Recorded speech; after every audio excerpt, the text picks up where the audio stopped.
Assalamualaikum warahmatullahi wabarakatuh. Alhamdulillah wassalatu wassalamu ala Rasulillah wa ala alihi wa sahbihi wa man walah wa ba'du. Faya ahbaballahi wa ahbaba rasulihi sallallahu alaihi wasallam, usi nafsi wa iyyakum bitaqwallahi faqad fazal muttaqun fala tamutunna illa wa antum muslimun. Faqala ta'ala ya ayyuhalladzina amanu taqullaha haqqa tuqatih wa la tamutunna illa wa antum muslimun. Teman-teman sekalian, mengawali jumpa kita di pagi menuju siang ini, kita bersyukur pada Allah Subhanahu wa taala masih diberikan kesempatan untuk bertemu, bersilaturahim dan menuntut ilmu. Semoga seluruh ikhtiar kita sampai dengan hari ini, detik ini diridhai dan dirahmati oleh Allah Subhanahu wa taala. Saya berusaha secepat yang mungkin saya lakukan untuk bisa sampai di sini dan memulai kajian kita. Kita akan menyambungkan dengan materi di pertemuan yang lalu. Tema kita hari ini secara singkat dan cepat kita akan bagi pada dua sesi.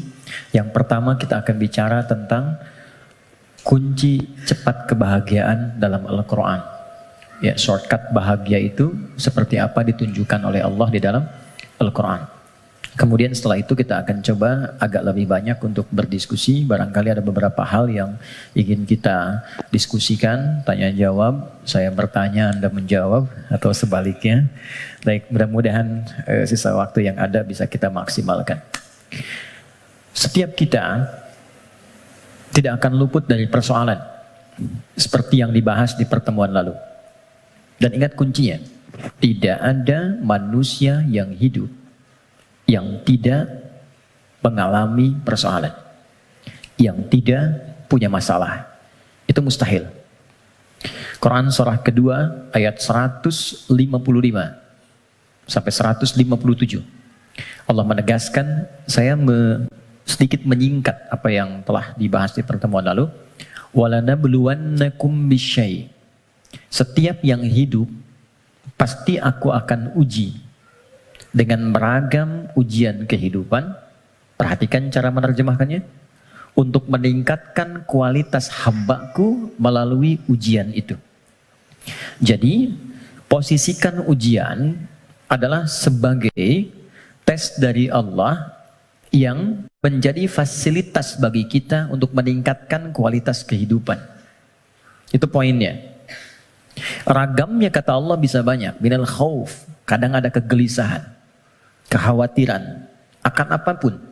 Kekhawatiran di rumah tangga, kekhawatiran di pekerjaan, kekhawatiran di kehidupan sosial, dan lain sebagainya. Wal ju', rasa lapar, apapun bentuknya. Wa naqsim minal amwal, harta berkurang. Ada hal-hal yang biasa kita nikmati menjadi tidak kita dapati. Wal anfus, diuji dengan penyakit, sampai ada yang menggoncang jiwa, bahkan sebagian kerabat mungkin yang paling dekat dengan kita meninggalkan kita dan wafat. Wathamarat, ada hasil kerja keras yang telah kita titi sekian lama ternyata diambil oleh orang lain. Wabasyiris sabirin, dan berikan kabar gembira. Ternyata desain ujian itu akhirnya kebahagiaan. Jadi kalau kita menjalani semua apa yang Allah ujikan kepada kita itu dengan benar, itu endingnya itu bahagia. Endingnya kebahagiaan, kenyamanan, ketentraman, kedamaian. Jadi desain yang kedua, masalah kehidupan itu disiapkan oleh Allah, bukan ingin membuat kehidupan seorang hamba bermasalah, tapi untuk satu, meningkatkan kualitas kehidupannya. Yang kedua, menghadirkan kebahagiaan sejati yang mengiringi aktivitas hidupnya. Untuk logika yang pertama, supaya mudah dipahami, bukankah setiap anak-anak kita yang belajar di sekolah harus melewati ujian sebelum dia lulus? Bukankah ujian itu parameter untuk menguji kenaikan kualitas pengetahuannya? Maka hukum ini, kaidah ini, logika ini tempatkan pula dalam ujian yang Allah berikan kepada kita. Anggaplah kita menjalani aktivitas kehidupan dan memang itu nyata adanya. Lalu ada tantangan yang dengan itu akan meningkat keadaan diri kita. Bertambah kesabaran, bertambah mentalitas, Semakin keluar air mata, semakin siap kita menghadapi tantangan berikutnya, dan sudah tidak ada air mata lagi yang dikeluarkan karena sudah melewati batasnya. Kemudian akhirnya kebahagiaan. Nah, kita baru bicara tentang awal dan tengahnya di pertemuan lalu. Gimana menuju akhir dengan bahagia itu? Memanage satu persoalan yang orang lihat dengan masalah, kita melihatnya sebagai jalan menuju kebahagiaan. Oke, itu cara pertama untuk kita menyikapi terlebih dahulu. Jadi memosisikan persoalan kehidupan apapun bentuknya. Ya. Kadang selalu disebutnya dengan masalah gitu kan. Padahal Allah menyebutnya dengan tes, ujian.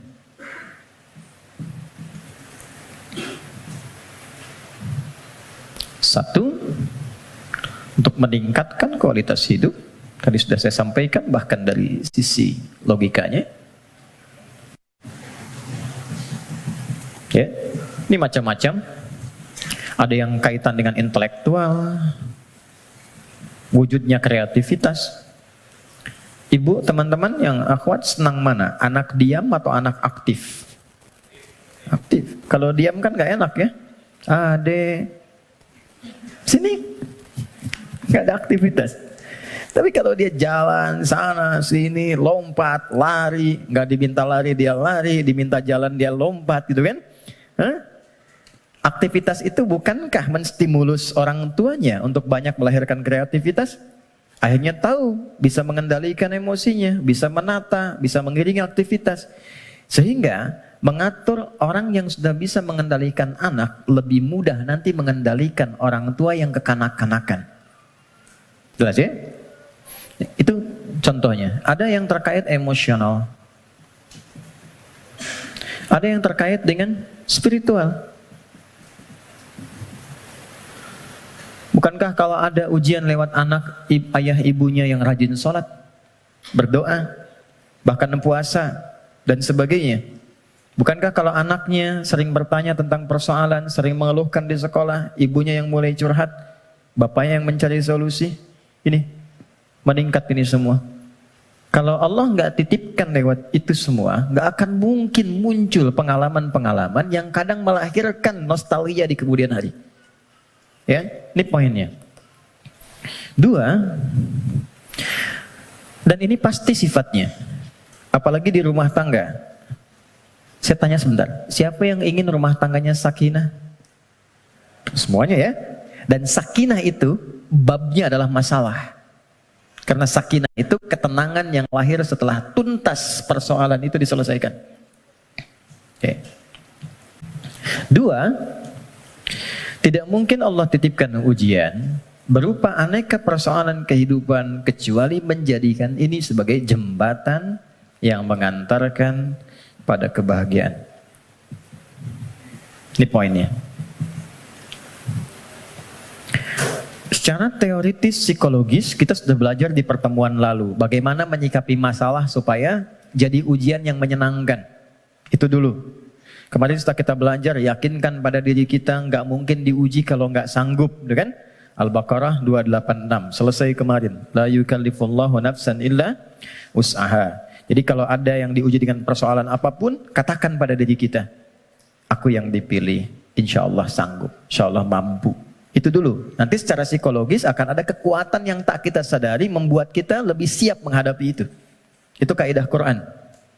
Kedua, inna ma'al usri yusra. Sudah kita bahas ini. Yakinkan pada diri kita, setiap ada masalah, katakan langsung pada diri, pasti selesai. Pasti ada solusinya. Tidak ada masalah yang nggak ada solusinya. Dua. Kalau ini sudah menyemai dalam jiwa kita masing-masing, jadi sebesar apapun masalah, itu pasti akan jatuhnya ringan. Apalagi kalau dijatuhkan betulan di atas bentangan sajadah. Kan? Itu lebih indah. Itu yang dimaksud Quran surah 12 ayat 85. Innama ashku bathi wa huzni ilallah. Kata Nabi Ya'qub, aku tuh kalau ada masalah, curhatnya sama Allah. Bukan di media sosial. Dan tidak menyelesaikan persoalan. Anda bikin status, aku nggak menduga ternyata dia begitu. Ya? Tapi nggak ada solusinya gitu. Ya, nggak ada solusinya.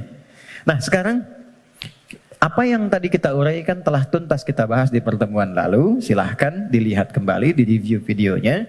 Sekarang kita akan masuk ke sini. Bagaimana memanage persoalan menuju jalan menuju kebahagiaan. Teman-teman, setiap orang yang diuji ada masalah pasti butuh solusi. Dalam bahasa Al-Quran, solusi itu dikenal dengan makhraj namanya. Apa namanya? Makhraj.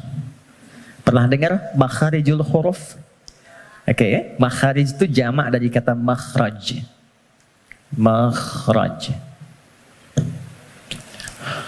Makhraj itu jalan keluar. Jadi kalau teman-teman misalnya umrah atau haji, ada lewat jalan di atasnya tulisannya makhraj, jalan keluar. Exit, kan? Nah, di dalam Al-Quran, setiap orang yang diuji dengan persoalan kehidupan, itu fitrahnya sudah pasti menginginkan jalan keluar.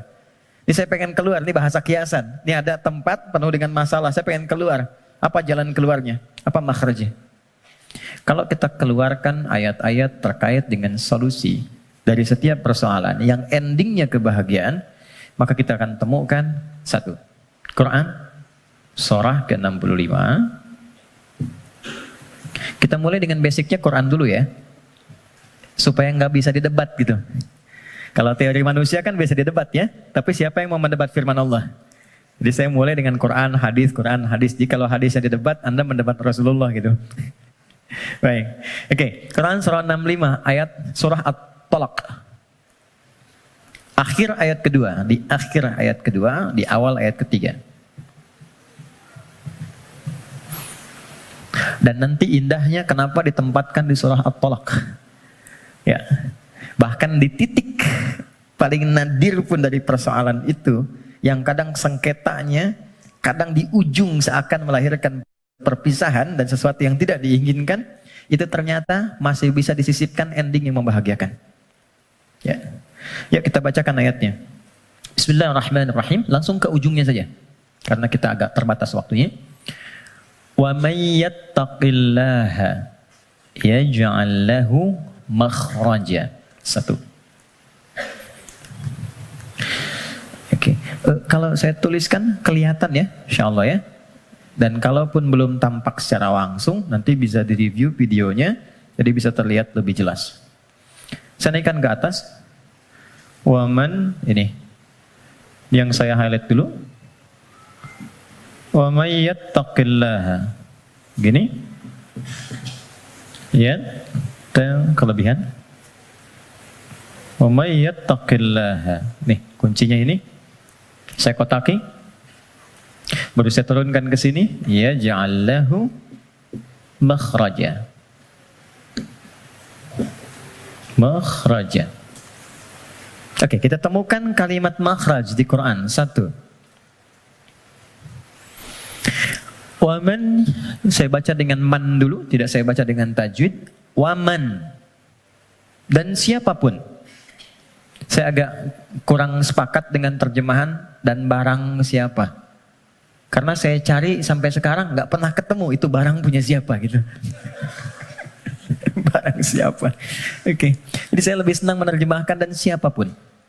Dan siapapun. Nah, man ini di dalam bahasa Arab tuh kaidahnya berbunyi begini. Ismun mausulun yadulu alal faradiyah. Paham? Tidak. Man, konjungsi yang menunjuk kepada objek, kadang subjek, tapi dia menunjuk secara personal, tapi sifatnya luas. Jadi tawarannya berlaku secara personal setiap kita, tapi bersifat terbuka. Jadi kalau ada kata man di Quran, itu Allah sedang berbicara kepada kita, posisikan secara personal. Setiap kita itu sedang dikhitab, ditawari langsung oleh Allah. Dan tawarannya terbuka. Mau laki-laki, perempuan, besar, kecil, tua, muda, siapapun. Kalau ini kemudian disandingkan dengan kata makhraj, yang tadi kita sepakati makhraj itu solusi, jalan keluar. Lawan dari solusi, masalah kan? Ujian kan? Jadi satu kata man saja sudah memberikan kesan bahwa tidak ada satupun di antara kita, bahkan saat ini di ruangan ini, yang tidak punya persoalan. Setiap kita. Tuh, wajahnya udah kelihatan tuh. Setiap kita pasti punya masalah. Kan? Apapun jenisnya. Tapi kata Allah, siapapun Anda, ketika mendapati ujian dari persoalan itu, aku sudah siapkan solusinya. Dan kalimatnya menggunakan ja'ala loh. Ja'ala itu nggak main-main, lekat. Jadi seakan Allah ingin katakan begini, setiap aku titipkan ujian untuk meningkatkan kualitas hidupmu, saat yang bersamaan, ini sudah ada solusinya. Jadi berbarengan dengan itu, ada masalah, ada solusi. Ada problem, ada jalan keluar. Tinggal sekarang, cara kita bagaimana menemukan jalan keluar itu bukan hanya merasakan persoalannya. Jadi diberikan persoalan itu untuk mencari lewat itu solusi yang telah Allah sandingkan tadi. Dan cara mencari itu ujungnya adalah ini, kebahagiaan. Apa jembatannya? Kalau jembatan itu di tengah atau di ujung? Selalu di tengah. Ada dua yang terpisahkan, tengahnya jembatan. Di sini persoalan, di sini solusi. Apa jembatannya? Kita cari yang pertengahan di sini. Waman awalnya, yaj'allahu makhraja, ujungnya. Tengah-tengahnya, yattaqillah. Takwa kepada Allah. Allah berikan satu kalimat saja yang bila ini diimplementasikan sempurna, maka endingnya bahagia di setiap situasi yang kita jalani. Takwa. Kalimat yang mudah untuk diucapkan dan butuh tantangan ketika dijalankan. Saya tidak ingin mengatakan sulit, karena nggak ada yang sulit yang Allah berikan. Yang sulit itu manusianya, bukan caranya. Oke, jadi kita sudah dapatkan katanya. Kalau ada persoalan, ujian apapun dalam kehidupan, maka kalau ini ingin cepat dituntaskan oleh Allah dan endingnya bahagia, maka solusi pertamanya apa? Takwa. Oke, satu dulu. Dua, apa itu takwa? Karena di sini kita punya dua pembahasan. Topik pertamanya tentang definisi yang jelas apa itu takwa. Yang keduanya kenapa pakai ya di sini. Nanti ini yang di akhir kita akan tutup sebelum kita diskusi. Teman-teman, takwa itu singkatnya, definisi yang paling singkat dan mencakup adalah membangun hubungan baik dengan Allah. Itu cara cepatnya. Wa may yattaqillaha, siapa yang mampu mendekati Allah dengan baik. Oke, sekarang kita terapkan logikanya. Kalau kita punya persoalan, bukankah kita akan berkonsultasi kepada orang yang kita duga mampu menyelesaikan masalah kita? Ya kan? Bukankah kalau Anda punya masalah di handphone, Anda akan datang ke counter handphone? Bukankah kalau ada orang punya masalah di kendaraannya, dia akan datang ke bengkel yang sesuai dengan kendaraannya? Oke, artinya kita akan merujuk kepada objek itu ketika dipandang dia mampu menyelesaikan masalah yang kita hadirkan. Sekarang, pertanyaannya, siapa yang mampu menuntaskan dan maha memiliki solusi dari semua masalah yang ada di muka bumi? Bukankah Allah? Bukankah yang punya solusi Allah? Yang punya harta Allah? Yang punya ilmu Allah? Karena itulah kita sering minta kan? Ya Allah, ya Allah, ya Allah. Pertanyaannya, apakah setiap yang meminta itu punya hubungan baik dengan Allah? Anda punya masalah. Lalu Anda ingin kontak teman, minta bantuan. Tapi hubungan Anda nggak baik, dikontak nggak temannya? Tapi yang paling aneh, masih dikontak kan? Ya kan? Dan nggak berharap apa-apa gitu. Dan biasanya orang yang tak punya hubungan baik, walaupun dia mengontak, biasanya harapannya kosong. Mau dibantu nggak apa-apa, mau nggak dibantu nambah kesel. Kan nggak punya hubungan baik gitu kan? Oke, nah sekarang problemnya, apakah setiap orang yang minta kepada Allah itu, maaf, punya hubungan baik gak dengan Allah? Karena sifat Allah itu gak mungkin diminta kecuali diberi. Gak mungkin dimohon kecuali dikabul. Itu ada di Quran surah kedua, ayat 186. Paling kiri sebelah bawah di mushaf standar. Wa idza sa'alaka 'ibadi 'anni fa inni qarib. Ujibu da'watad da'i idza da'an. Itu kalimatnya. Jika ada hambaku Muhammad SAW bertanya kepadamu, berkonsultasi untuk mendekat kepadaku, ingin datang kepada Allah. Biasanya kalau motif hamba datang kepada Allah itu biasanya dua. Satu pengen minta sesuatu, yang kedua mau bertobat. Umumnya begitu. Umumnya. Nah, sebelum datang Allah sudah memahami karena Maha tahu sifatnya. Maka Allah jawab, ujibu da'watad da'i idza da'a. Katakan padanya, nggak usah lelah, aku sudah memahami sebelum dia datang. Wah, itu secara psikologis hebat sekali. Kalau Anda bertanya, Mas Dimas, mana ustadznya? Kok jam 10 belum datang? Iya nih, kayaknya nggak jelas ustadznya datang apa enggak. Dengan jawaban kedua, ustadz sudah dekat, sebentar lagi tiba. Mana yang menenangkan, jawaban pertama atau kedua? Kedua. Maka Allah mengatakan, sebelum engkau tanya, katakan Muhammad pada mereka SAW, aku dekat. Setelah itu apa? Aku akan kabulkan apapun yang hambaku minta, sepanjang itu maslahat untuknya. Jadi setiap permohonan itu dikabul. Dan jawabannya menggunakan ya. Lalu kembali kepada saya jadi ujibu. Aku akan jawab kapanpun itu yang sesuai dengan kebutuhan dia. Ya, karena sifat doa itu gini, sifat doa itu mengabulkan apa yang dibutuhkan, bukan memberikan apa yang dimintakan. Karena Allah itu Maha Pengasih, nggak mungkin Allah ngasih kepada sesuatu yang membahayakan. Ya, kadang kalau memang betul itu maslahat buat Anda, minta, Anda butuh diberi seketika. Tapi kalau sekarang Anda belum siap, mungkin diberikannya 2 tahun, 3 tahun, 4 tahun. Nabi itu minta kiblatnya pindah dari Masjidil Aqsa ke Ka'bah. Kapan dikabulkannya? Setahun 8 bulan. Bayangkan seorang Nabi, Rasul, manusia terbaik, minta sama Allah, nggak langsung dikabul. Setahun 8 bulan baru dikabulkan. Kenapa? Bukan nabinya, umatnya belum siap. Ya, begitu pindah, dapat komen dari kalangan Yahudi yang ada pada saat itu di Madinah, langsung dislike, share, viral.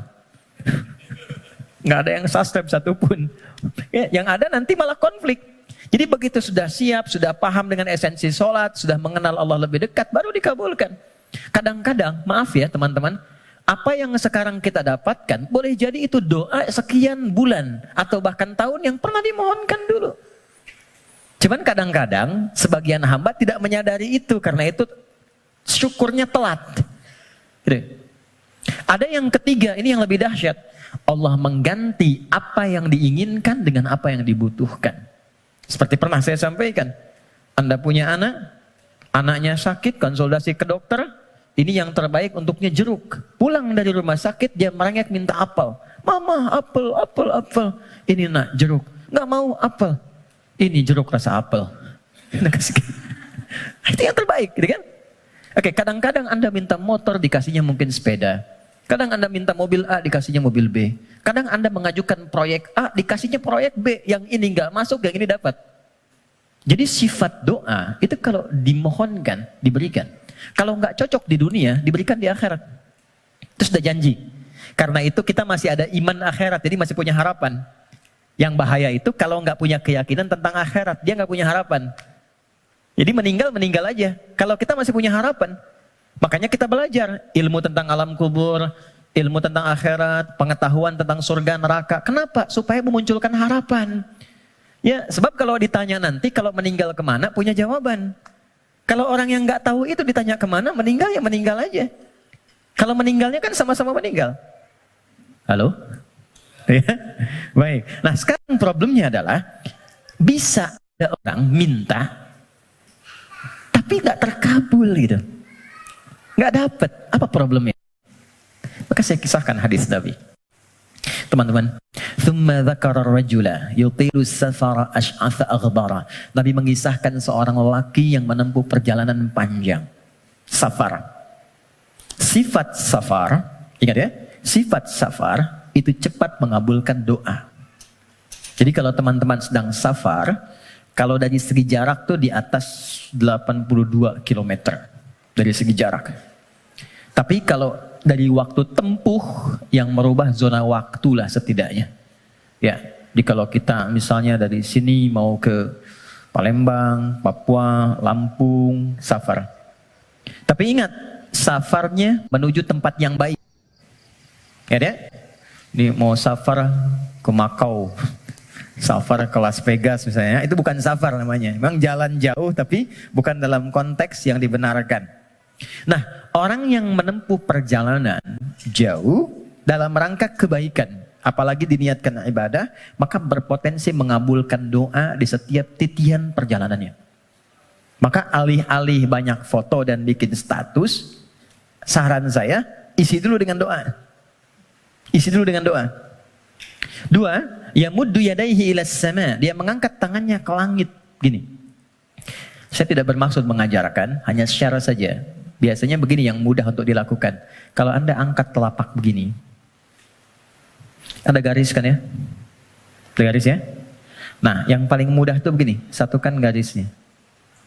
Ini, lalu di sini letakkannya. Nanti ada babnya, semakin tinggi dan luas permohonan, biasanya semakin diangkat, semakin terbuka. Seperti doa istisqa, minta hujan. Doa istisqa itu begini.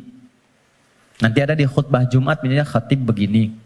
Ya, sebetulnya tidak diatur secara spesifik, yang penting ngangkat. Tapi umumnya riwayat mengatakan ngangkat dekat ke dada. Saya yang praktekkan begini. Nah, singkatnya, hadis sahih mengatakan, orang yang mengangkat tangan dengan berdoa, itu lebih cepat intinya dikabulkan dibandingkan dengan yang diam. Innallaha hayyun karimun. Allah itu maha mulia dan sangat merasa malu kalau seorang hamba mengangkat tangannya tidak dikabulkan doanya. Itu jawaban dari Nabi kepada seorang sahabat yang bertanya, "Ya Rasulullah, kalau ada seorang hamba mengangkat tangan dan memohon kepada Allah, apakah dikabulkan?" Kata Nabi, "Bagaimana menurutmu jika ada temanmu minta kepadamu sambil menengadahkan tangannya begini?" Ya, Mas Andrian, tolong sesuap nasi aja. Kalau nggak ngasih malu kan? Maka kata Nabi, Allah lebih malu karena sifat rahimnya, lebih malu kalau hambanya mengangkat tangannya lalu dia tidak memberinya. Dua. Tiga, ini kunci cepat. Fayaqulu ya Rabb, ya Rabb. Lalu dia bermohon dengan al-asma'ul husna. Cara ketiga, kalau doa ingin cepat dikabulkan, mulai dengan al-asma'ul husna. Enggak perlu semuanya. Pilih satu nama yang sesuai dengan permohonan yang kita ajukan. Contoh, Allah punya berapa nama? Ya, yang dihitung 99. Itu yang disebut dengan al-asma'ul husna. Quran surah ke-17 ayat 110. Ulidu'ullaha. Kalau engkau punya persoalan, kata Allah, sebut namaku minta. Awid'ur rahman. Sebut namaku sang pemberi tanpa batas. Maha kasih yang luas. Ayyamma tad'u, tapi kalau engkau ingin spesifik, falahul asmaul husna, pilih satu nama yang sesuai dengan kebutuhanmu. Contoh, Anda minta untuk dilapangkan rezeki. Sebut ya Allah, Allahnya dulu. Allah. Ya Razzaq. Ya Allah, ya Razzaq. Ya Allah sang pemberi rezeki. Anda belajar atau anak Anda belajar, ingin diberikan keluasan ilmu. Ya Allah, ya Alim. Pilih salah satu. Nabi Zakaria ketika bermohon kepada Allah, manusia itu berkata, kamu punya keterbatasan, gak mungkin punya keturunan. Maka beliau menyebut nama Allah sang pemberi tanpa batas. Namanya Ya Wahhab. Disingkat dengan Hab. Ya, Wahhab. Banyak persoalan ingin dikuatkan kesabaran. Ya Sabar. Ya, jadi kalau Anda mau minta, nggak harus semua disebut. Nanti yang nggak ada, jadi ada. Ya Allah, ya Razak, ya Alim, ya Sabar. Tadinya nggak punya masalah, Anda malah punya masalah, gitu kan? Oke. Dia menyebut ketiganya. Jadi dia mengatakan, ya Rabb, nama ucap untuk pemberian dengan sifat rububiyah. Dia safar, dan orang ini mengangkat tangan. Apa kata Nabi? Anna yustajabu lidzalik. Ini susah doanya dijawab. Gimana bisa terjawab? Ternyata dia dalam keadaan sedang punya hubungan yang tidak baik dengan Allah. Kata Nabi, mat'amu haramun. Makanan dia sumbernya dari yang haram. Mashrabu haramun. Minumnya yang haram. Malbasu haramun, pakaiannya dari yang haram. Wa ghudhiya biharamin, dan perangkat hidupnya haram. Saya pegang gelas dari tadi, saya ingin tunjukkan begini. Ini gelas masih terbuka. Gini. Man. Saya bisa masukkan apapun. Spidol, pena, even itu air, dan yang lainnya. Tapi kalau mulai itu tersekat begini, apa yang bisa dimasukkan? Kalau sekatnya masih tipis, mungkin masih bisa ditembus. Sepanjang tajam permohonan, air mata keluar, bermohon dengan lembut dan lirih, masih bisa tembus. Tapi kalau yang menutupnya semakin tebal dan kuat, bagaimana bisa tembus? Maksiat yang membuat kita terhubung, buruk, jelek sinyalnya, koneksinya bahkan terputus dengan Allah, itu yang menjadikan sekat-sekat yang menghambat cawan hati kita untuk menerima pengabulan doa dari Allah Subhanahu wa Ta'ala.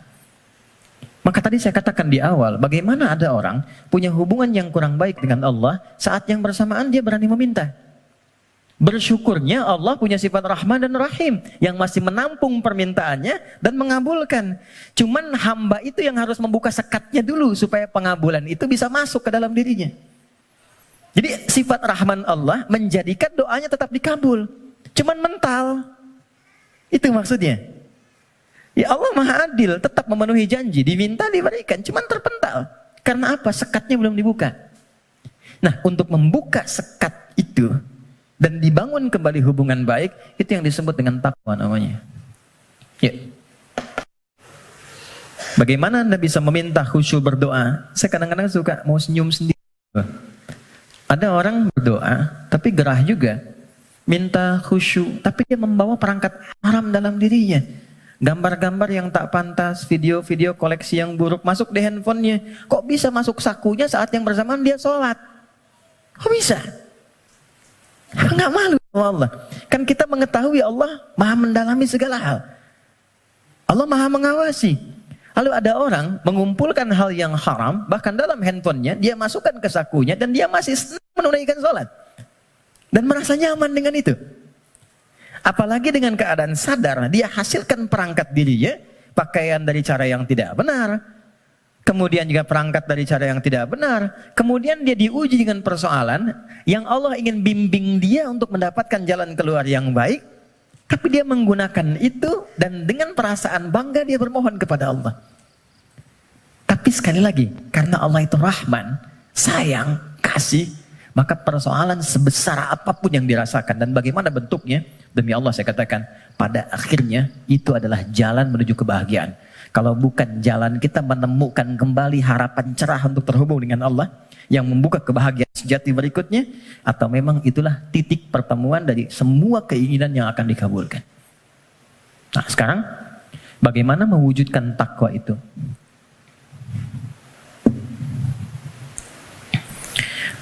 Teman-teman, halo? Kenapa serius begitu? Tenang ya, tenang. Nah, baik. Sekat ini terhambat karena ada penyebab. Penyebabnya yang paling pokok nafsu. Nafsu. Nanti itu yang diprovokasi oleh setan untuk mengeluarkan bisikan-bisikan yang buruk. Nafsu itu setidaknya disebutkan dalam Al-Quran kurang lebih sebanyak 115 kali. 115 kali. Oke.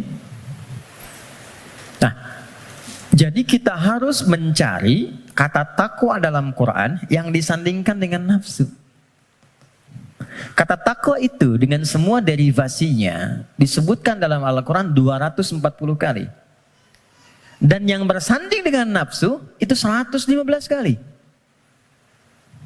Masya Allah. Tadi masih ingat? Siapa yang menggerakkan nafsu manusia untuk berbuat keburukan? Setan kan? Setan disebutkan 88 kali dalam Al-Quran. Saya ulang. Siapa yang menggerakkan nafsu manusia untuk berbuat keburukan? Kok begitu sekali melihatnya? Setan disebutkan sebanyak 88 kali dalam Al-Quran. saat yang bersamaan, kita pun diberikan oleh Allah itu perangkat takwa. Lawan dari nafsu. Quran surah 91 ayat 7 sampai 10. Wa nafsin wa ma sawwaha fa'alhamaha fujuraha wa taqwaha. Yang fujur itu nama lain dari nafsu. Takwa itu bagian ya tertentu dari tubuh kita sebagai gambaran nilai kebaikan. Nah, yang mensupport takwa itu malaikat. Pernah nggak merasakan begini?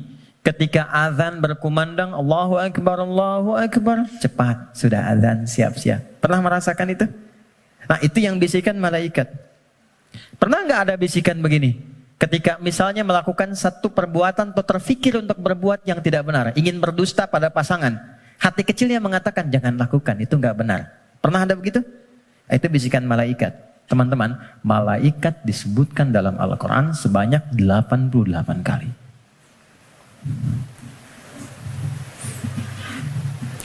Jadi ini automatically bekerja secara bersamaan terus. Jadi kita baru bangun tidur aja udah ada pengaruh begitu. Ya, harus cepat mengambil keputusan di mana yang mau diambil. Makanya itu Nabi mengatakan istafti qalbak. Kalau kita ingin memutuskan sesuatu, tautkan diri kita dengan Allah, ambil isyarat dari jiwa takwa kita. Ini. Dari 115 kali ini yang disandingkan dengan nafsu, maka keluarlah di situ rumusan-rumusan amal soleh, ibadah yang menjadi jalan sekaligus jembatan yang menghubungkan kita dengan Allah.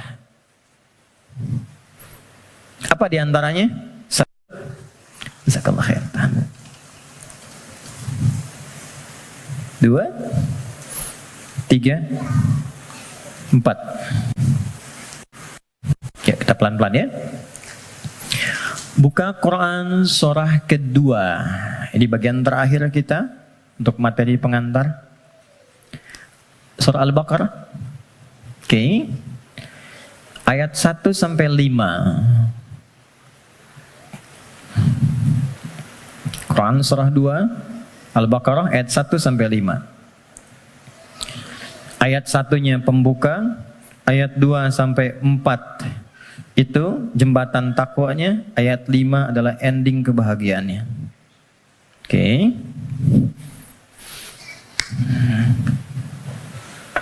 Ya, kita mulai. Pembukanya Allah sampaikan Alif Lam Mim. Aku akan berikan informasi dari firman-Ku yang mudah untuk dipahami, mudah untuk dibaca, mudah untuk diamalkan, semudah engkau mengucapkan alif, lam, dan mim. Alif yang keluar di lisan, a dari rongga di sini, lam sampai di lidah, mim sampai di bibir. Semudah engkau berucap, semudah itu pula Quran bisa dibaca, dipahami, dan diamalkan. Dzalikal kitabu la raiba fi. Tapi engkau mesti yakin. Kalau ingin mendapatkan manfaat dari Quran ini, engkau mesti yakin tanpa ragu terhadap apa yang akan aku sampaikan dan mengamalkan apa yang aku bimbingkan di dalamnya. Teruskan. Dzalikal kitabu la raiba fihi hudal lil muttaqin. Isi Al-Quran aku telah siapkan menjadi pedoman kehidupan, petunjuk hidup untuk semua kegiatan yang mengiringi bagi orang takwa. Muttaqin itu jamak dari kata taqi. Taqi itu satu orang. Quran surah ke-19 ayat 12 sampai 15. Ya Yahya khudhil kitaba biquwwah wa atainahu al-hukma sabiyya wa hananan min ladunna wa zakatan wa kana taqiyya. Jadi kalau taqi satu orang. Ya. Misalnya Mas Doni punya anak Hamzah yang bertakwa satu orang. Diberi nama Hamzah At-Taqi. Hamzah aku harapkan jadi insan yang bertakwa, misal. Kalau banyakan, itu berubah namanya menjadi muttaqin. Kalau menjadi objek muttaqin, jadi subjek muttaqun. Kata Allah, aku telah siapkan isi Quran sebagai pedoman berkehidupan. Objeknya siapa? Untuk hamba-hambaku yang mencoba meningkatkan takwa. Apa jembatan, amalan, untuk mewujudkan sifat takwa itu, menjadi orang takwa itu? Teruskan ayatnya. Nah, ini poinnya. Ayat 3. Alladzina yu'minuna bil ghaib wa yuqimunas shalah. Oke, 1. Teman-teman lihat baik-baik. disebutkan dengan kata alladzina. Saya pernah sampaikan di banyak pertemuan. Alladzina disebutkan sebanyak 1080 kali dalam Al-Quran. Dan menunjuk pada semua objek tanpa batas. Siapapun. Bedanya dengan man, kalau man itu sifatnya personal tapi terbuka. Kalau alladzina sifatnya komunal dan terbuka kepada semua langsung tanpa kecuali. Seakan Allah ingin mengatakan, hei, kalian ingin jadi orang takwa? Aku buka kepada siapapun.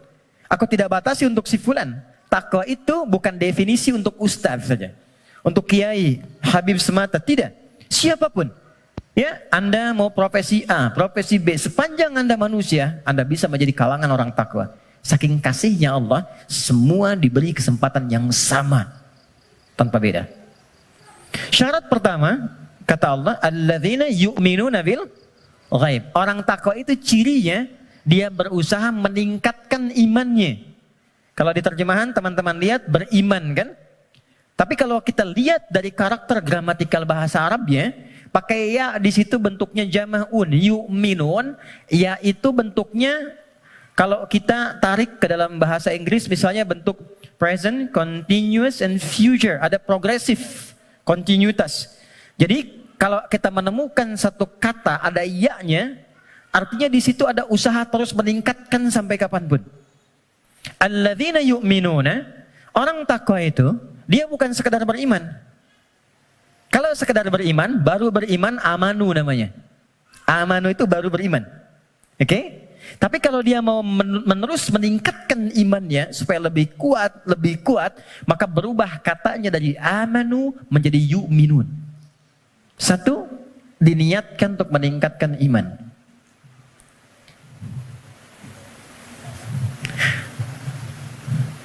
Ilustrasinya begini. Tadi subuh jam berapa? 4 lewat berapa? 4 lewat 8. Ada lagi yang lain? 4 lewat 5, 46, 48. Kita ambil 48 ya. 4 lewat 8. Allahu Akbar, Allahu Akbar. 4 lewat 8. Begitu dipanggil, Allahu Akbar, Allahu Akbar, bangun.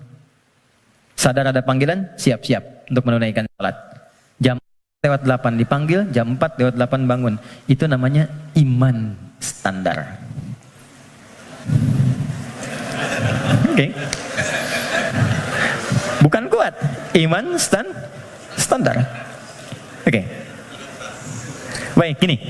Teman-teman, kerjanya jam 8. Datang jam 8, standar gak? Standar kan? Ya. Kerja jam 8, datang jam 8, standar ya? Standar. Kalau Anda datang jam 7, itu baru istimewa. Ya, itu baru kuat, bagus. Dipanggil jam 4 lewat 8, Anda siap-siap dari jam 3.30. Nunggu panggilan, kan? Itu kuat namanya. Dipanggil jam 4 lewat 8, nunggu dari jam 2. Istimewa. Ya. Yang sering terjadi itu begini, dipanggil jam 4 lewat 8, baru sadar jam 8 lewat 4. Ya. Ini problemnya. Dan masih menuntut untuk solusi segera gitu kan. Nah, ini. Nah teman-teman, jadi orang yang yu'minun itu, dia tahu dia beriman, dia tahu dia dipanggil sholat, tapi dia ingin selalu meningkatkan keimanannya. Maka dia naikkan, biasa dipanggil jam 4 lewat 8, jam 4 dia mulai bangun. Naik lagi jam 3.45, 3.30. Semakin Anda mampu meningkatkan itu dan nanti ada rasa dalam jiwa. Ya, petunjuknya begini. Biasanya kalau iman sudah mulai meningkat dalam bab sholat itu, ada orang yang ketinggalan sholat sunnah itu hatinya gelisah. Padahal yang fardu itu belum dipanggil. Karena biasa tahajud, subuh 4 lewat 8, dia bangun jam 4 lewat 5. Lalu ketika dia lihat jam, ya Allah terlambat saya. Padahal subuh aja belum.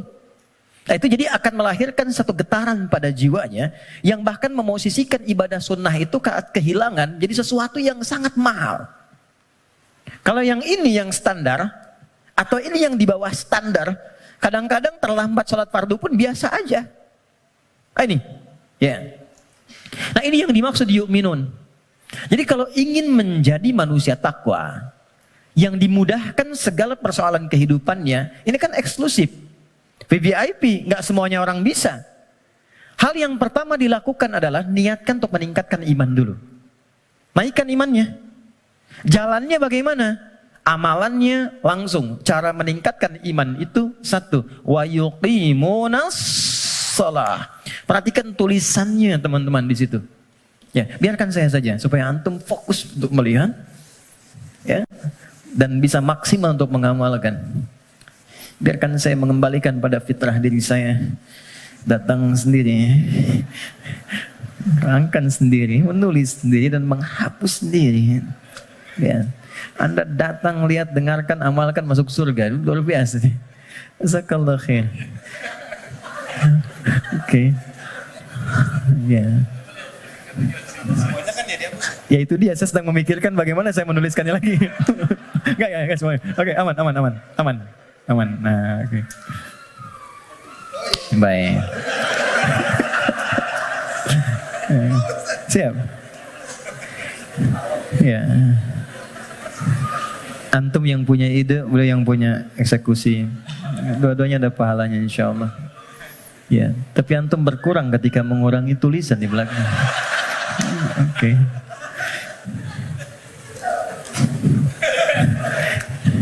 Satu, salat. Sebentar. Oke. Coba lihat di mushafnya, tulisannya mesti begini. Nah, harus begini. Yuqimunas salata. Enggak boleh beda. Harus begini. Karena nanti ada yang begini. Gini. Ada yang begini. Salawat. Kalau yang begini artinya sekali, tunggal. Kalau yang begini artinya sholat fardu 5 waktu. Contoh Quran surah kedua Al-Baqarah ayat 238. Hafidhu 'alas shalawat. Bentuknya begini. 5 waktu.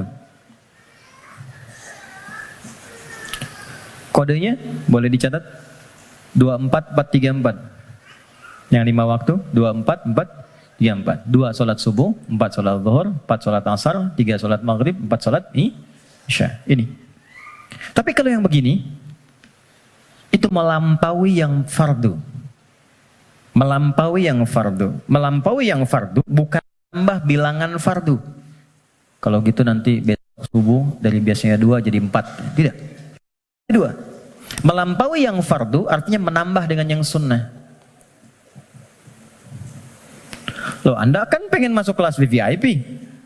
Kalau kelas tribun biasa kan bayarnya biasa. Nontonnya kan biasa. Ya kan? Tapi kan permintaannya pengen yang spesial. Kalau pengen spesial, ibadahnya pun harus selaras dong. Harus adil, harus sama, harus spesial juga. Makanya tingkatkan dari sekedar yang fardu. Kalau kita ingin membangun jembatan takwa mulai saat ini, maka coba sekarang keluarkan menu-menu sholat sunnah apa saja yang bisa dilakukan. Jangan terlalu ekstrim dulu. Yang penting tahu dulu. Misal, yang siang ada apa saja? Kita mau masuk sholat zuhur misalnya. Sebelum zuhur itu ada sholat sunnah. Ada 4 rakaat. Bisa dibagi 2. 2 rakaat, 2 rakaat. Kalau nggak sempat waktunya untuk 4, bisa 2. Hadis Ibnu Umar. Sebelum asar ada 4 rakaat. Rahimallahu imra'an shalla qabla al-'asri arba'an. Misal, salat mutlak. Malam misalnya ada tahajud. Kita ingin coba bangun tahajud. Nggak usah yang tinggi-tinggi dulu. 2 rakaat aja dulu. Ya, 2 rakaat untuk melatih kenyamanan hati dan fisik kita. Jangan dipaksakan dulu. Malam ini 11, besoknya berhenti. Ya. Dan nggak usah panjang-panjang dulu. Saya selalu mengatakan kalau pengen tahajud dimulai, maka mulai dengan 2 rakaat tahajud, 1 witir. Ya, dan gunakan surah paling favorit yang bisa kita ucapkan, kita bisa bacakan. 3 kul kan? Dari wajahnya tuh kelihatan. Rakaat pertama, qul a'udzu birabbil falaq, al-falaq. Ya kan? Antum kan enggak jauh dari al-asr, an-nasr, al-kautsar, al-falaq, an-nas, al-ikhlas. Pada ikhlas semua tuh. An-Nas. Tutup witir dengan 1 rakaat. Al-Ikhlas. Ikhlas, Bang. Saking ikhlasnya cuma 1 gitu ya. Oke. Oke. Coba dulu itu. Sampai jiwa kita merasa bosan, nyaman jiwanya. Tapi kan kita mulai merasa bosan, masa ini terus? Besok kan jadi naik kan? Jadi 4, terus tambah ad-duha, al-insyirah. Lama-lama menikmati. Nah, ketika menikmati itu yang disebut dengan halawatul iman, nikmatnya beriman. Sudah pengen pindah surat. Kalau para penghafal Quran tuh adik-adik RKM biasanya murojaah. Al-Baqarah, Ali Imran, An-Nisa, biasa. Tapi kalau sudah paham esensi tahajud, yang dibaca itu kadang, kalau sudah mengerti, surat yang sesuai dengan kebutuhannya. Itu tingkat tertingginya. Misal, sedang ada persoalan yang berat ke jiwa. Nggak harus tinggi-tinggi. Baca rakaat pertama ad-duha, kedua al-insyirah. Kita nggak harus tinggi-tinggi. Dan kita merasakan itu. Pengen membangun hubungan baik dengan Allah. Pengen taubat gitu kan. Pengen mendekat. Pengen jadi ahli surga. Baca surat Az-Zumar misalnya. Pengen husnul khatimah. Bacakan surah Al-Fajr misalnya. Ya, akan di penghujung ayatnya. Ayat 27 sampai dengan ayat 30. Ya kan? Sampai terasa kenikmatannya. Itu yang dimaksud dengan wa yuqimunas shalah. Dan tunaikan dengan khusyuk, dengan merasakan itu. Ya. Ini poinnya. Jadi untuk menjadi orang takwa, amalan pertamanya apa? Salat. Untuk itulah ia disebut salat, dari kata silah asalnya. Silah. Dari kata wasala yasilu wusulan wasilatan. Wasala itu sampai, ibadah yang menyampaikan hajat kita kepada Allah disebut dengan salat. Karena itu semua isinya doa. Silah, kalau teman-teman bikin simpul yang kuat talinya begini sehingga sulit dilepaskan, gini, disebut dengan silah namanya. Hubungan erat yang sulit dilepaskan. Pernah dengar silaturahim? Kenapa disebut silaturahim? Karena ketika Anda kumpul, terhubunglah ya satu hubungan, chemistry, perhatian yang itu nggak lepas saat pulang. Jadi silaturahim itu wujudnya bukan saat kumpul. Kalau kumpul Anda menyapa, wajar orangnya ada. Kalau kumpul Anda tersenyum, wajar temannya ada. Silaturahim itu ketika Anda pulang, Anda masih ingat kawan Anda dan Anda doakan dia. Anda sapa dia. Anda berikan apa yang sanggup Anda bisa sampaikan. Saya diajarkan pada guru kami saat selesai belajar dan siap untuk mengajar. Pesan guru saya waktu itu, nak, kalau engkau mengajar siang hari, tatap yang mampu engkau tatap dari orang yang belajar itu. Sampaikan dengan tulus, malam kau bangun, kau sholat minta sama Allah. Bayangkan orang-orang kau tatap itu. Mintakan ya Allah mudahkan urusan hidupnya, sehatkan mereka, bahagiakan mereka, tanamkan kedamaian dalam jiwa mereka. Mudahkan mereka untuk memahami apa yang dipelajari. Itu yang menjadikan ilmumu akan bermakna. Gitu. Dan jangan pernah mencari dunia. Karena Allah pasti akan cukupkan. Itu pesan guru kami. Bedakan ketika teman-teman punya anak, kemudian belajar, Anda bayangkan wajahnya. Anda bayangkan keceriaannya. Anda mohonkan kemuliaan kepada Allah. Rasanya akan lain. Gitu. Nah, menyambungkan sesuatu dengan kuat itulah silah. Ibadah yang melatih kita terhubung dengan Allah supaya terus tersambung di setiap situasi, itulah sholat namanya. Karena itu orang yang sukses sholatnya, maka dia akan terkoneksi dengan Allah di setiap semua kegiatannya. Itu yang dikonfirmasi di Quran surah keempat An-Nisa di ayat 103. Quran surah 4 ayat 103. Dia langsung ingat, langsung terhubung, terkoneksi. Sesuatu yang terhubung, terkoneksi, ingat disebut dengan zikir namanya. Makanya habis sholat kita zikir kan? Karena boleh jadi saat sholat banyak yang lupa, belum terkoneksi dengan Allah. Ya? Bahkan ada orang yang kata Nabi sendiri mengingatkan, hatta la yash'ural musalli kam raka'atan yusalli. Ada orang yang bahkan gak sadar berapa rakaat sedang menunaikan sholatnya. Waktu subuh tadi berapa rakaat sholat? 2 ya? Ada yang 1 loh. Ada yang 3 loh. Karena tak ingat. Lupa. Kalau lupa kan suka nggak ingat. Kan? Nah, فَإِذَا قَضَيْتُمُ الصَّلَاةَ, kalau Anda telah tuntas mengerjakan sholat, فَاذْكُرُوا, maka sholat yang telah Anda kerjakan itu akan mengoneksikan diri Anda dengan Allah. Qiyaman, dalam aktivitas berdiri. Jadi kalau orang benar sholatnya, dia berdiri itu ingat Allah, jalan aktivitas dalam berdiri. Jalan ingat Allah. Kalau jalan ingat Allah, mau pakai kendaraan, mau jalan kaki, nggak akan sombong. Karena merasa setiap aktivitas berjalannya diawasi oleh Allah. Keluar dari sini, tak akan pernah tertukar alas kaki. Keluar dari masjid, nggak akan ada yang ketukar sendal. Karena ingat Allah. Mustahil orang ingat Allah, lantas dia misalnya menggunakan alas kaki orang lain. Mustahil. Ya Allah, mana? Ya Allah. Oh, ini, astagfirullah, lupa. Pakai aja. Dia pakai yang paling bagus, padahal dia ke masjid nggak pakai sendal. Tuh. Sekarang kreatif, maksiat tuh udah banyak kreatifnya sekarang. Jadi Anda bayangkan, orang berbuat maksiat aja makin kreatif sekarang.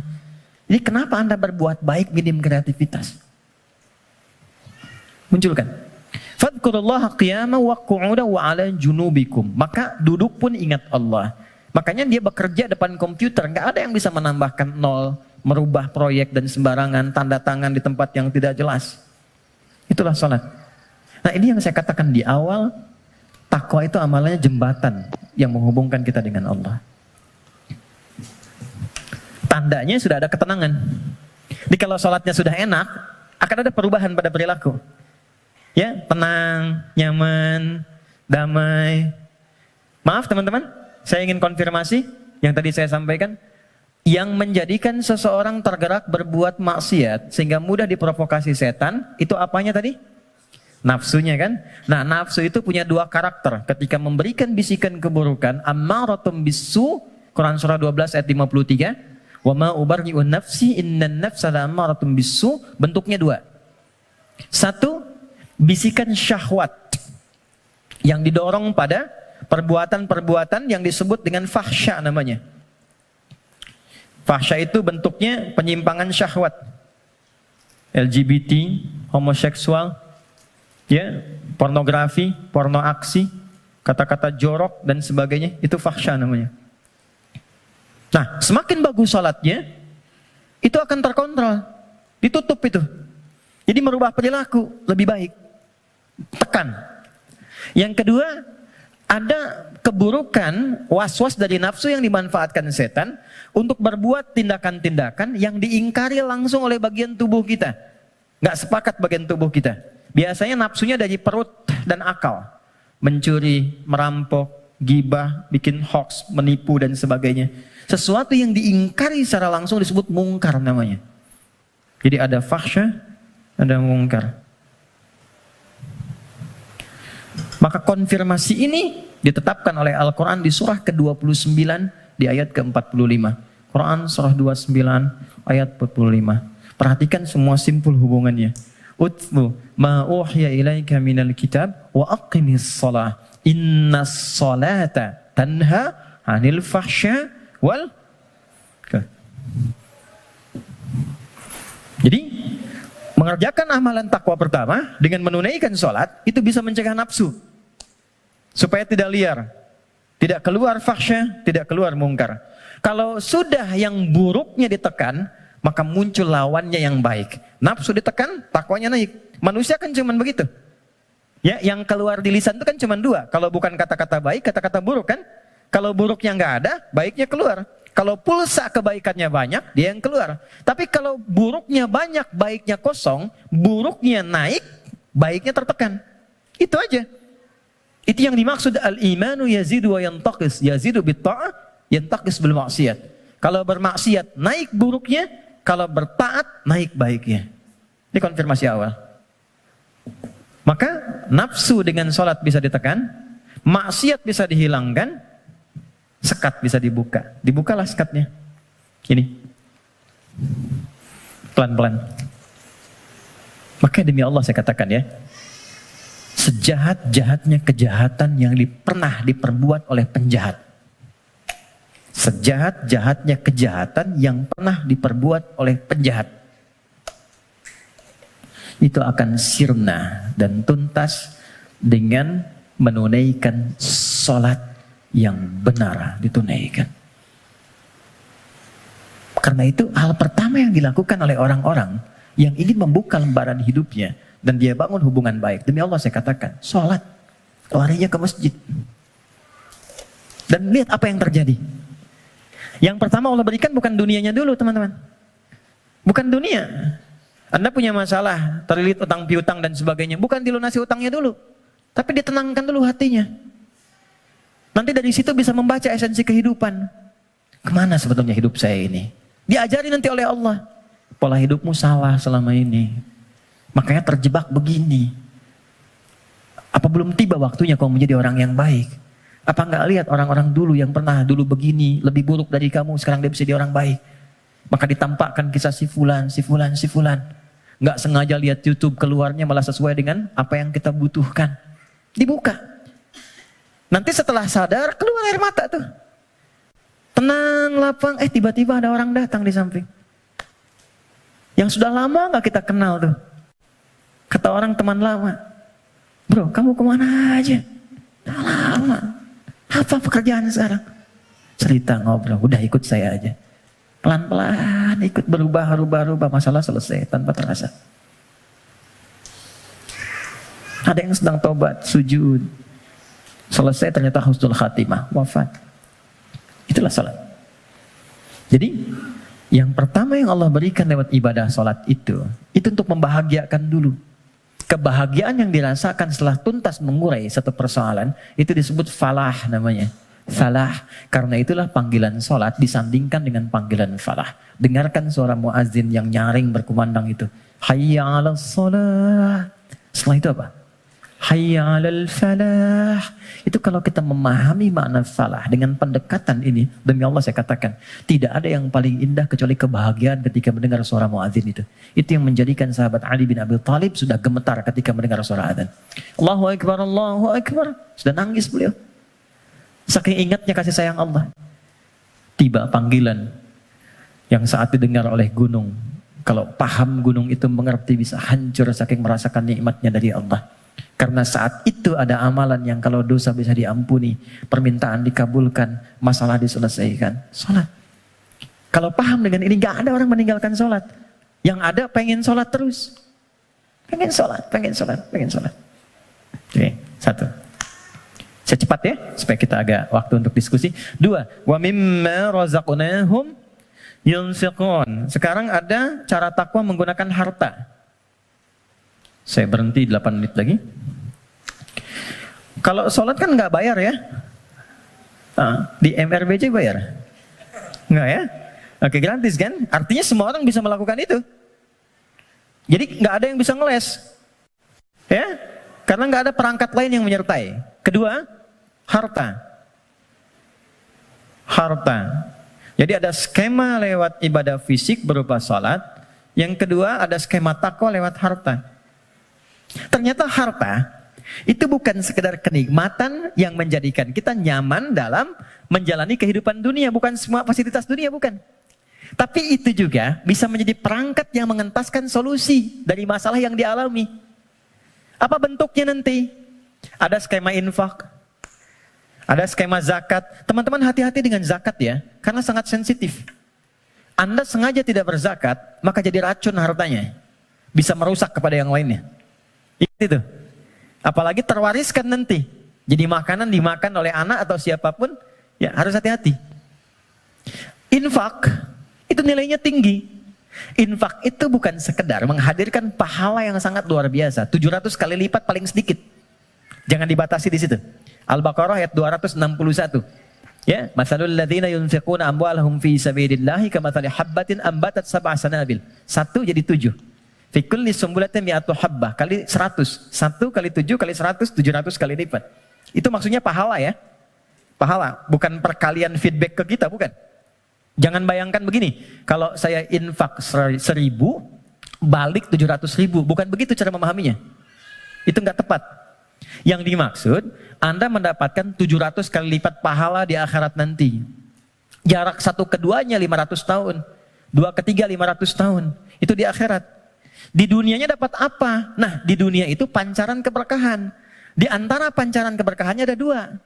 Satu, memberikan tambahan barakah kepada Anda yang nilainya lebih daripada apa yang Anda berikan. Minimal 10 kali lipat. Misal, dijaga dari sakit yang kalau berobat nilainya sekian. Dijaga dari musibah yang kalau dialami keluarnya mesti sekian. Itu. Yang kedua, ini yang paling menarik.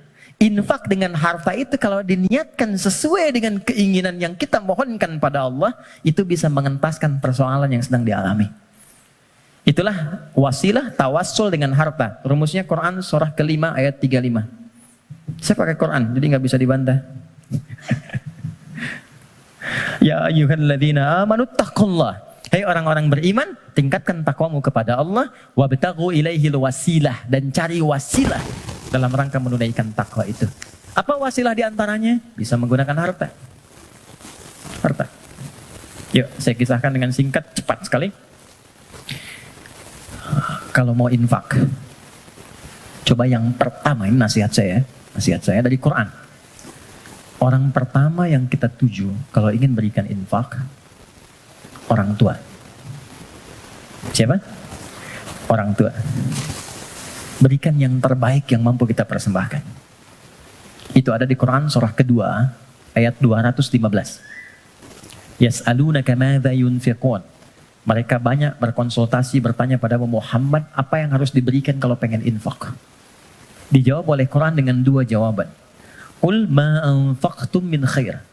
Katakan kalau ingin infak, kaidah pertama yang terbaik. Misal, Anda beli mangga 5. Ibu masih ada. Berikan yang paling besar, yang paling bagus, yang terbaik itu buat ibu. Kalau mau dibagi. Contoh aja. Kemudian lil walidain. Urutannya kalau ingin diberikan satu yang pertama orang tua. Belakangnya nanti ada 4 lagi. 5 golongan utama. Wal aqrabin, kerabat terdekat.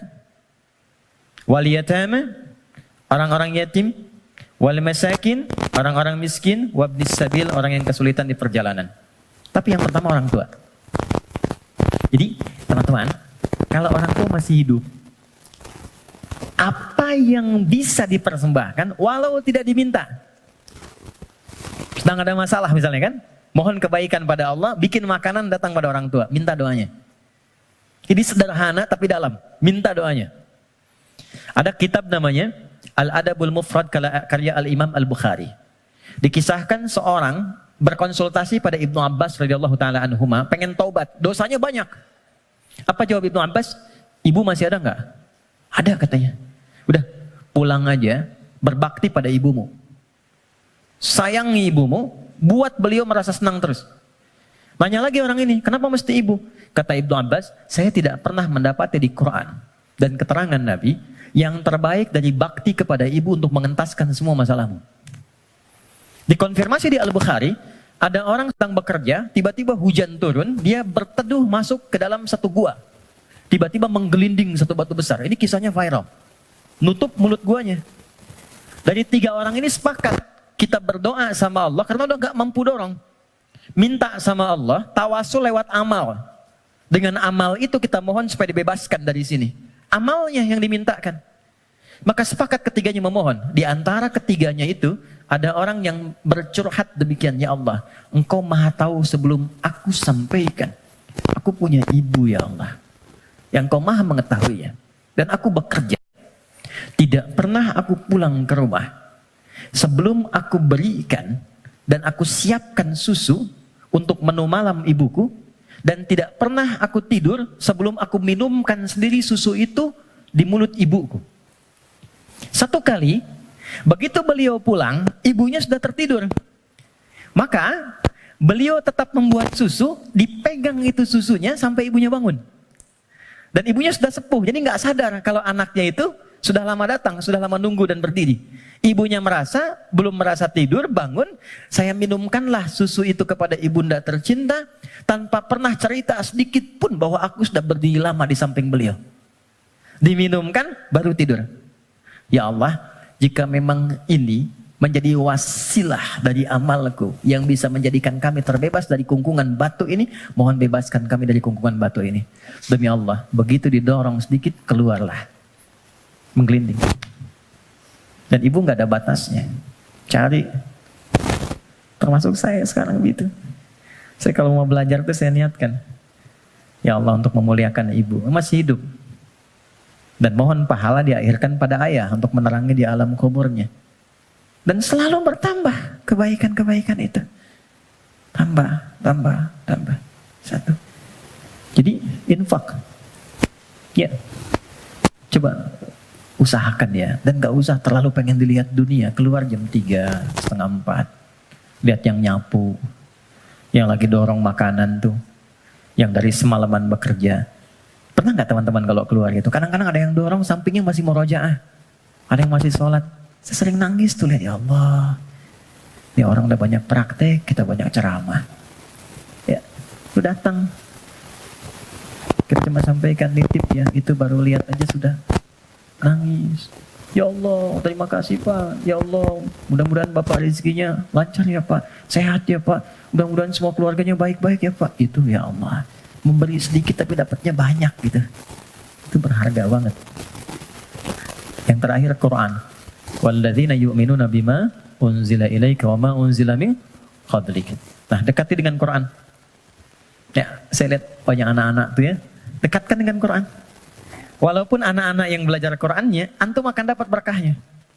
Akan dapat kenyamanannya, ketenangannya. Coba tuh, yang di RKM tuh, ya, yang meluangkan waktu dan sebagainya. Memang awalnya lelah, capek, tapi ketika nggak ada libur, ada yang hilang tuh. Nanti ada kenyamanan, ketenangan, kebahagiaan, apalagi pas wisuda dan sebagainya. Tapi yang paling ingin saya sampaikan, ini sudah nyata. Kalau Quran sudah ada di lingkungan kehidupan, maka rumahnya jadi cahaya, ketenangan akan datang. Saya pernah diminta kedutaan Saudi 2018 untuk menjadi Amirul Hajj. Berangkat, mimpin rombongan. Saya kira siapa hampir 500 orang. 2/3-nya anak-anak kecil penghafal Quran. Ternyata yang digendong bapaknya, ibunya, temannya, gurunya. Yang hafal Quran anaknya, bapak ibu yang nabung bertahun-tahun, puluhan tahun, nggak keluar itu dan kuota nggak dapat, itu berkahnya lewat anaknya. Ada di Jakarta itu di Kemang, disebut nama lah. Ada Fitra namanya.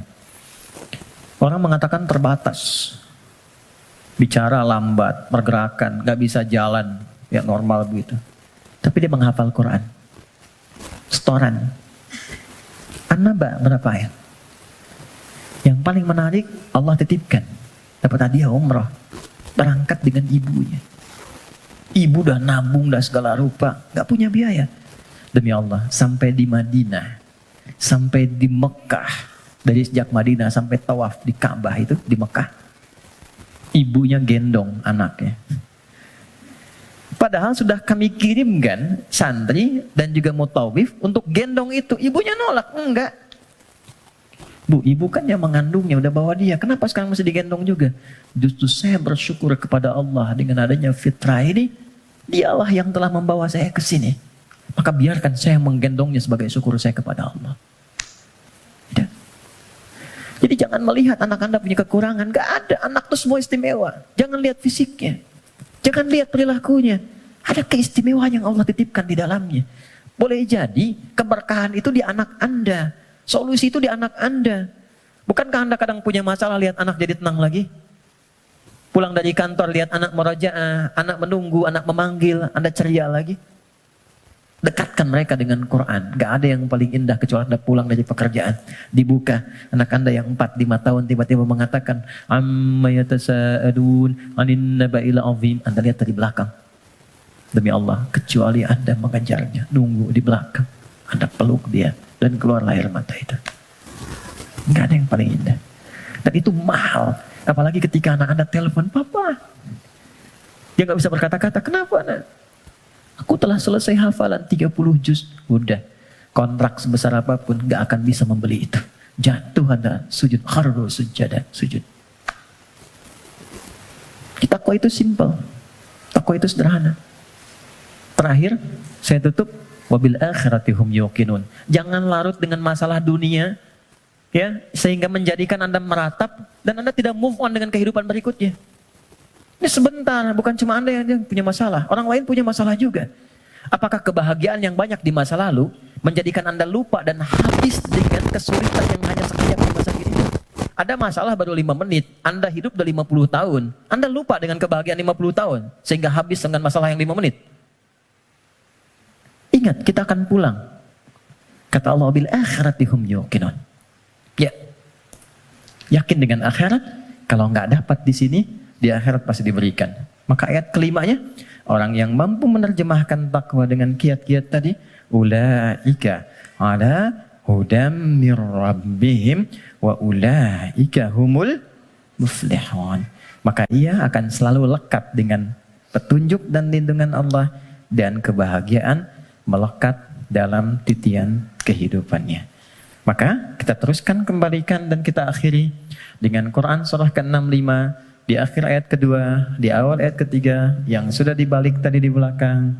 Ya, kita katakan, wa may yattaqillaha yaj'al lahu makhraja. Semakin takwa ditingkatkan, salat naik, infak bertambah, kepada orang tua baik, Quran ditambah, sehari 1 ayat jadi 10 ayat, 1 halaman, 1 juz, yakin dengan akhirat, yaj'al lahu makhraja. Terakhir, wa yarzuqhu min haitsu la yahtasib. Bahkan nanti pada titik tertinggi, rezeki pun Allah antarkan tanpa sulit dia mencarinya. Sekejap datang. Saya tutup, wa may yattaqillaha yaj'al lahu min amrihi yusra. Kalau sudah semakin tinggi takwanya, maka diringankan semua ujian hidupnya. Bukan gak punya masalah. Ingat, bukan gak punya masalah. Tapi setiap akan dialami, diringankan dulu sehingga dia merasa seakan tak ada masalah. Padahal dia menghadapi hal yang sama. Ada 2 orang berhadapan dengan persoalan yang sama. Yang satu nggak ada masalah, yang satu merasa sulit. Kenapa? Karena yang satu sudah mendapatkan keringanan dari Allah Subhanahu wa Ta'ala. Oke, saya kira itu yang bisa diuraikan di kesempatan ini. Alhamdulillahi Rabbil Alamin.